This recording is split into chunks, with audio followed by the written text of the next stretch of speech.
Hola mis amigos y hermanos, gracias por estar aquí en su canal preferido Luz en las Tinieblas. Les habla su amiga y hermana Taunis Quesada. En esta ocasión vamos a estudiar, a reflexionar y a comentar sobre la lección de Escuela Sabática número 10 para el 6 de junio del 2026, titulada Arrepentimiento y Perdón.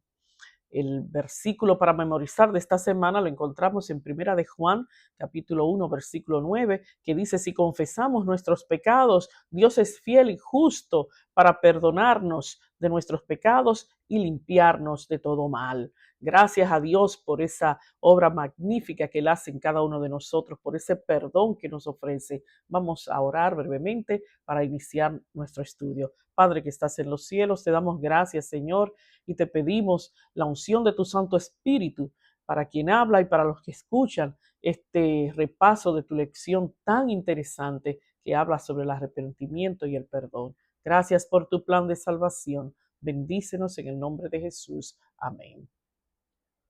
En el plan de salvación hay algunos pasos interesantes y que son imprescindibles que debemos dar para poder llegar a esa salvación que Dios nos ofrece. Y uno de esos pasos es el arrepentimiento. Y dentro del arrepentimiento, confesar nuestros pecados, como dice Primera de Juan 1:9, para que sean perdonados nuestros pecados en Cristo Jesús. ¿Qué es el arrepentimiento? Vamos a desglosar esta palabra, como ustedes saben que es mi estilo, para poder llegar al entendimiento. La semántica de las palabras nos amplían los conceptos. Así que vamos a ver, ¿qué es arrepentimiento? El arrepentimiento es la acción y efecto de sentir pesar o remordimiento por haber realizado o también por haber dejado de realizar una acción. Usted puede hacer daño haciendo y usted puede hacer daño dejando de hacer. Imagínese que usted vaya por la calle y alguien caiga mal o desmayado en el suelo y usted siga caminando. Usted dejó de hacer algo que pudo salvar una vida a tiempo. Así que el arrepentimiento puede ocasionar ese remordimiento por lo que hacemos y por lo que dejamos de hacer. Implica reconocer un error y asumir ese cambio y corregir el daño. Abarca diferentes planos, el plano psicológico, espiritual, cotidiano. ¿Cómo se manifiesta? El arrepentimiento tiene una manifestación. Por eso hay personas que dicen, no lo veo arrepentido. Y es verdad, el arrepentimiento se manifiesta con ese malestar, con esa pesadumbre ante las consecuencias. Y esto involucra tanto la mente como las emociones, la voluntad. La mente porque genera un cambio, la emoción porque usted ve ese dolor sincero y la voluntad por esa decisión que se toma de no repetir. Y esto es lo más importante dentro del arrepentimiento, porque como vemos, es un dolor, un remordimiento, una pena, pero usted no se puede quedar en la pena. El arrepentimiento conlleva a ese cambio, a ese deseo, a esa voluntad de corregir. Bíblicamente, el arrepentimiento significa apartarse del pecado y dar un giro en U para volverse totalmente a Dios y seguir el camino correcto. En el Antiguo Testamento, la palabra que define arrepentimiento es shu, que significa volverse, dejar el camino equivocado que lleva a la destrucción y volver al camino correcto. Volverse, shu. En el Nuevo Testamento se usa la palabra griega metanoia, que significa cambiar de parecer, transformación de la mente. Eso es el arrepentimiento. El arrepentimiento no es simplemente sentir remordimiento o culpa. Es un cambio radical de mente, de corazón, de dirección. Cuando lo que sentimos se queda solamente en remordimiento o culpa, pasa algo diferente. Y aquí es que está la diferencia, que debemos diferenciar esto muy bien, porque existe lo que es el remordimiento y existe lo que es el arrepentimiento. ¿Qué es el remordimiento? El remordimiento se centra en el dolor.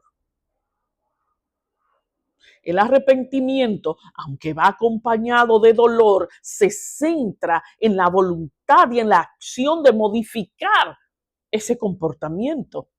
El remordimiento se queda en el malestar y se centra en hacia uno mismo, un castigo hacia uno mismo, mientras que el arrepentimiento te lleva a la solicitud del perdón.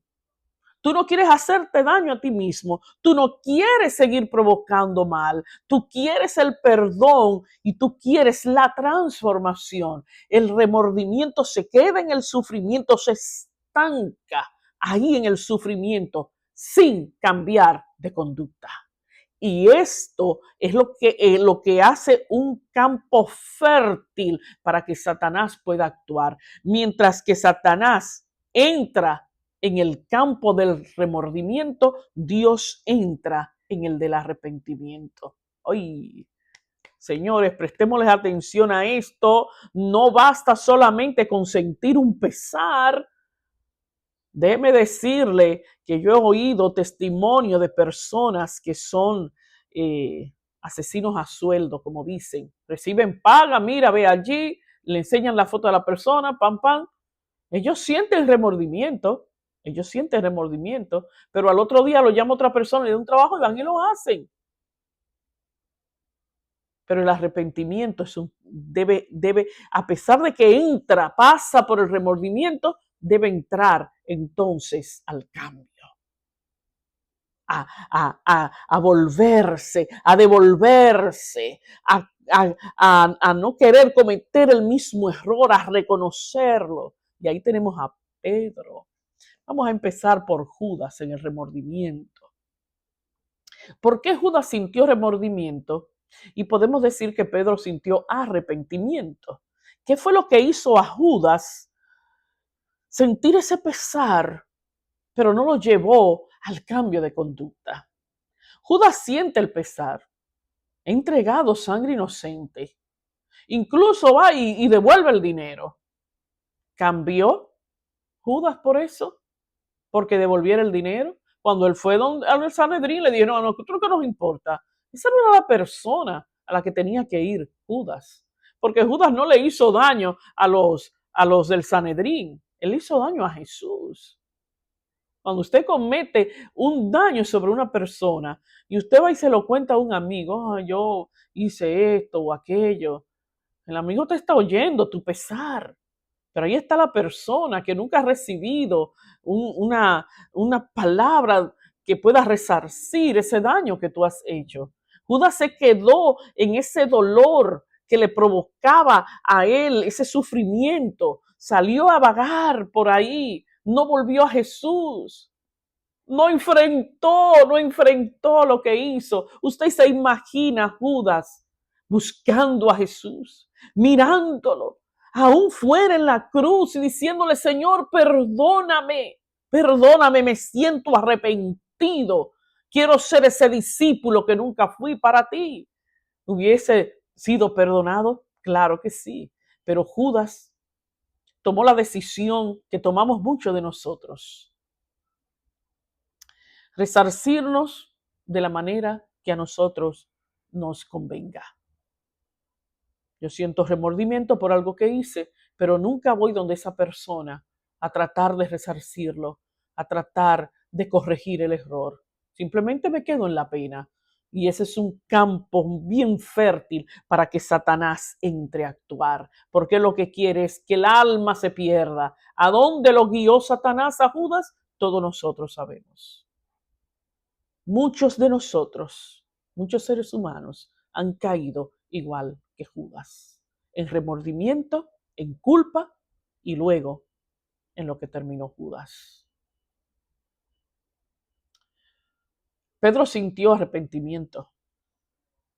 Y lo sabemos porque Satanás no pudo tomar ese campo y hacer de Pedro lo mismo que hizo con Judas. Lo sabemos porque luego Pedro, después que negó a Cristo 3 veces, se fue apesadumbrado. Pero en su corazón sentía ese deseo de volver al Señor. En su corazón tenía ese deseo, ese anhelo, esa voluntad de resarcir ese error. Tal vez tú y yo no lo sabemos cómo pasó eso, pero como el Señor mira el corazón, el Señor le dio esa segunda oportunidad a Pedro. Y así como lo negó 3 veces, le preguntó 3 veces, Pedro, ¿me amas? Y Pedro le dijo, sí, Señor, te amo. Vuelve Jesús y le pregunta a Pedro, ¿me amas? Y él dijo, pero tú lo sabes. ¿Por qué le dijo Pedro, tú lo sabes? Porque en su corazón estaba ese amor, porque en su corazón estaba ese deseo de resarcirse, de salir de ese error que cometió y de seguir a Cristo, porque lo amaba, tú lo sabes. Y como Jesús lo sabía, por eso volvió a Pedro para darle esa oportunidad.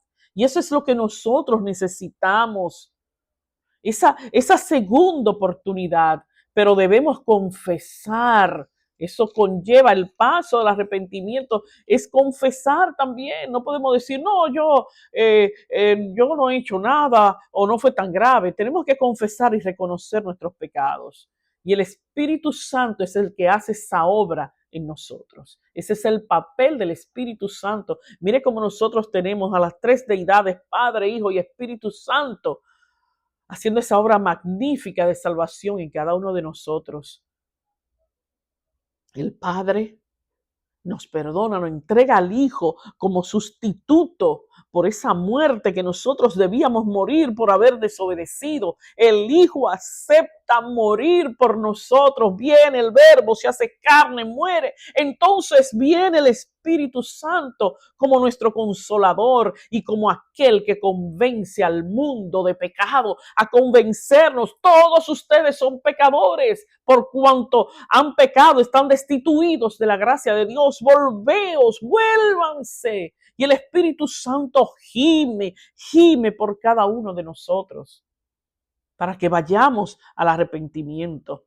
El verdadero pesar por el pecado es el resultado de la obra del Espíritu Santo, porque ni siquiera es en nosotros mismos. Es la obra de Dios. Mire qué cosa tan hermosa, que Dios no solo nos quiere perdonar y salvarnos y restituirnos, sino que también hace de su obra a través del Espíritu Santo para que nosotros sintamos pesar por el pecado.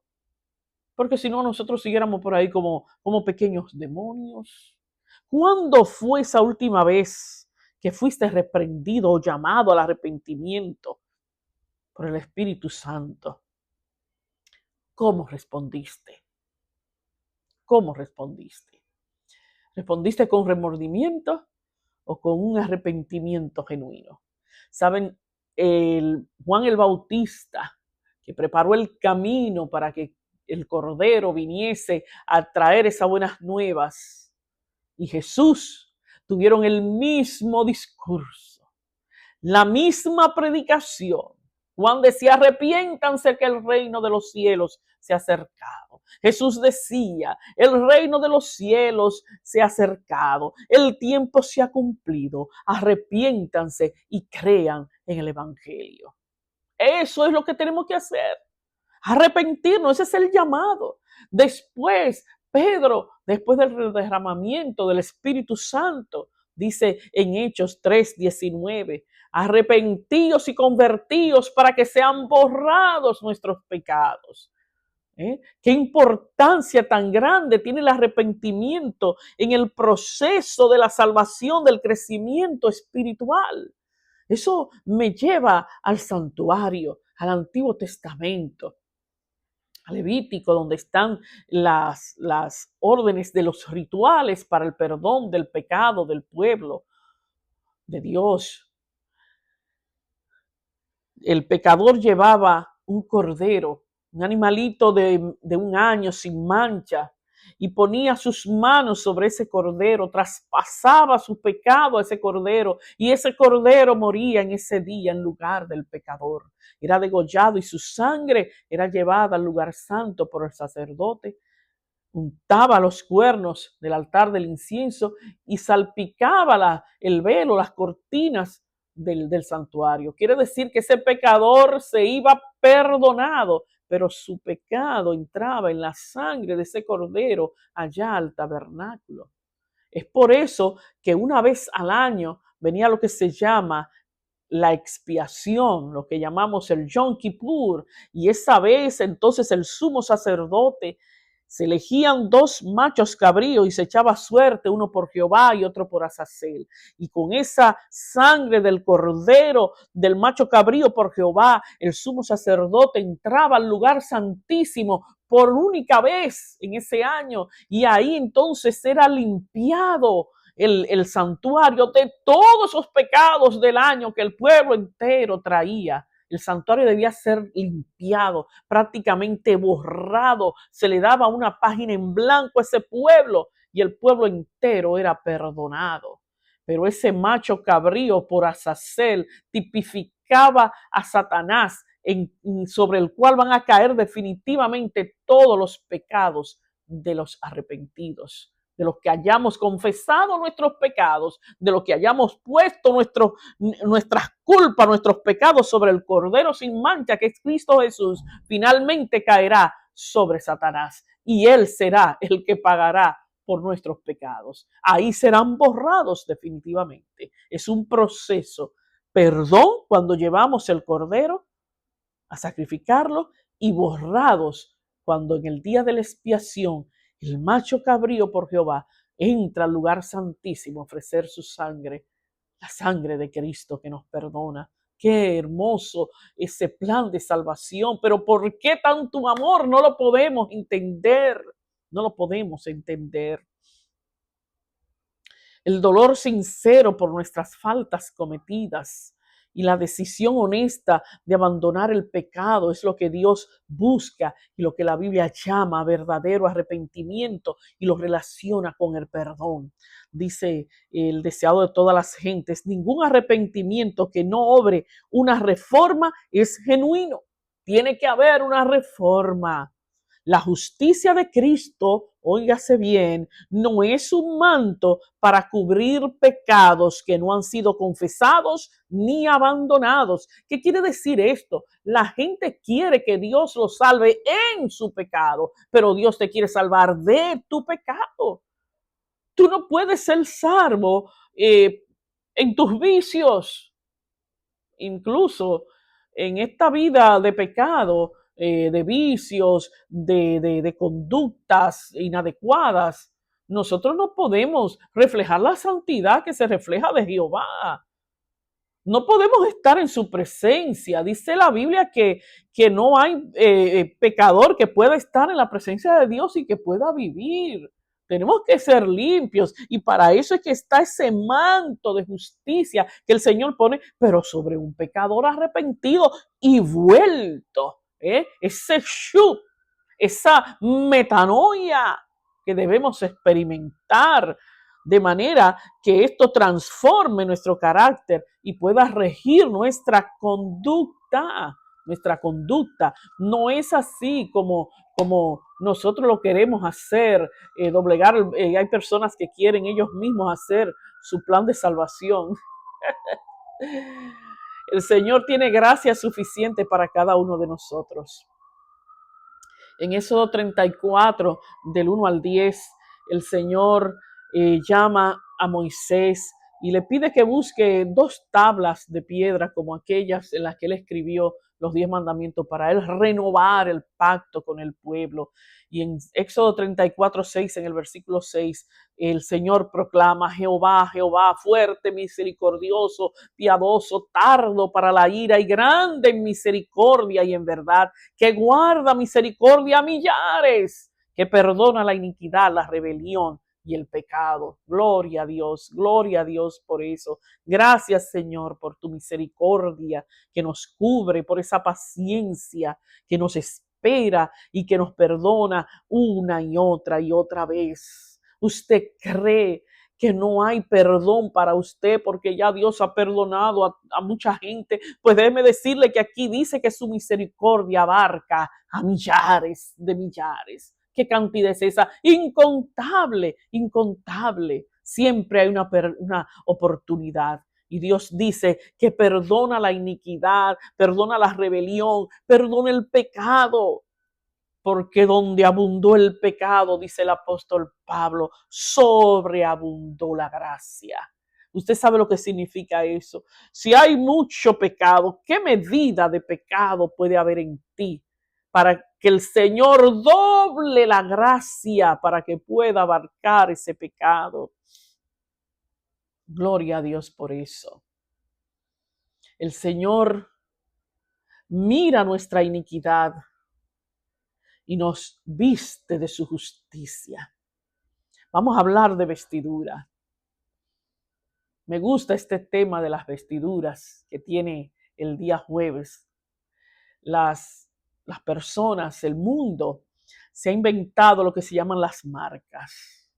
Usted va a la Quinta Avenida de New York y es una cosa glamurosa.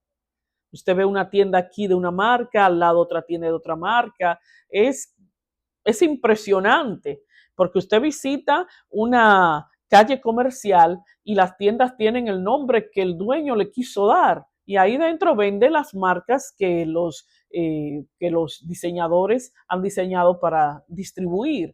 Pero aquí en la Quinta Avenida, cada tienda es una marca. Y el dueño de esa marca pues hace su decoración, exhibe sus ropas, sus carteras, sus diseños exclusivos. Es muy exclusiva esa Quinta Avenida y muy famosa. Pero déjeme decirle que no importa la marca ni el precio, cómo el hombre le ha dado precio, le ha dado valor a las cosas para que nosotros a través de las cosas creamos que tenemos valor y que somos limpios y que somos diferentes. Yo estoy segura que las personas que visten de marcas exclusivas se sienten diferentes al resto del mundo. Pero déjeme decirle que hay solamente dos vestiduras. Le voy a leer una de las vestiduras y es la que predomina en el mundo sin Cristo.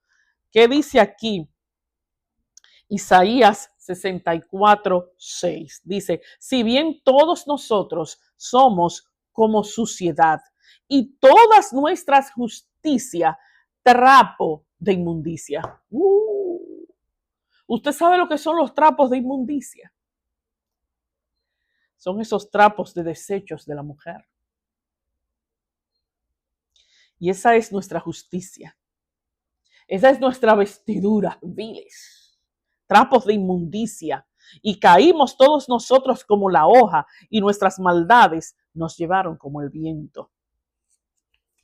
En el libro de Zacarías, el sumo sacerdote Josué tuvo una visión donde Dios le mostraba su condición. Ahí estaba Josué delante de Jehová en el trono y Satanás estaba a su derecha.